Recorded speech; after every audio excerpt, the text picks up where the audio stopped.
তাড়াতাড়ি করো না, ভালো করে লেখো। শিখো না এই ভিডিও দেখি তো এটা মতো এটা মতো ঘুরে দেওয়া দিয়ে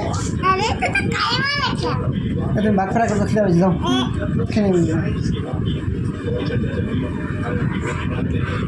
ভালো করে একটা লেখো আগে, সরাসরি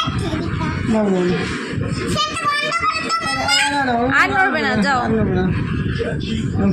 ফ্যান বন্ধ গরম লাগবে, ফ্যান বন্ধ গরম লাগবে, ঘুমিয়ে যাবে না তুমি গরমে। দাও তুমি লেখো, ঠিক আছে লেখো না, আমি লিখছি। লেখা পড়ার সময় এত কথা বললে তুমি পড়বা কখন? হ্যাঁ, ইচ্ছা করে দেখছো শয়তানি।